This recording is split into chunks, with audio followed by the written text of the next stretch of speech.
ఎంతో అదృష్టం ఉండాలండి తిరుపతి వెళ్ళాలంటే కదా.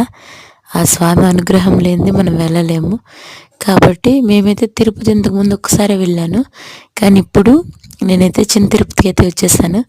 చిన్న తిరుపతి అంటే మన ద్వారకా తిరుమల అండి. అక్కడ మా రిలేటివ్స్ పెళ్ళుంటే కంపల్సరీగా రమ్మని ఇన్వైట్ చేశారు. వెళ్ళాలి కాబట్టి వెళ్ళాము. చక్కగా చాలా చక్కగా చేశారండి పెళ్ళి మాత్రం. ఎంత బాగా చేశారో. ఈ ఒక్క పెళ్ళే కాదండి, ఇదే ముహూర్తానికి ఈ మండపంలో చాలా పెళ్ళిళ్ళైతే జరుగుతున్నాయి స్వామివారి సన్నిధిలో. చాలామంది నూతన వధూవరులు అయితే మాత్రానికి కొత్త జీవితాన్ని అయితే పొందాలని చాలా పెళ్ళిళ్ళు అయితే ఇక్కడ జరుగుతున్నాయి.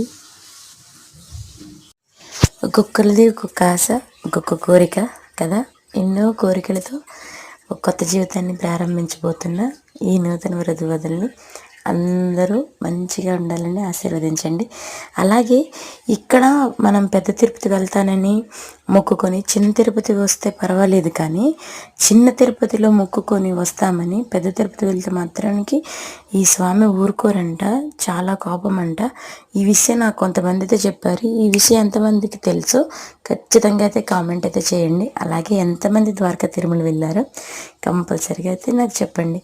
అలాగే ఇక్కడ కూడా తిరుపతికి ఏమాత్రం తీసిపోలేదండి, అంతా తిరుమల దేవస్థానం లాగే ఉంది.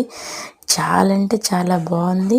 ఎంత బాగుందో. అలాగే పెళ్ళి అయిపోయిన తర్వాత పొద్దున్నే 4 గంటలకి సుప్రభాత సేవకు కూడా మేము వెళ్ళాము. ఆ అదృష్టం కూడా నాకు దక్కింది. కాకపోతే ఫోన్లు అలౌ చేయరు కాబట్టి నేను ఆ వీడియో తీయలేకపోయాను. అలాగే ఇక్కడ వరకు తీసింది మీరందరూ చూడాలని మనస్ఫూర్తిగా కోరుకుంటున్నాను. అలాగే చిన్న లైక్ అండ్ సబ్స్క్రైబ్. బాయ్.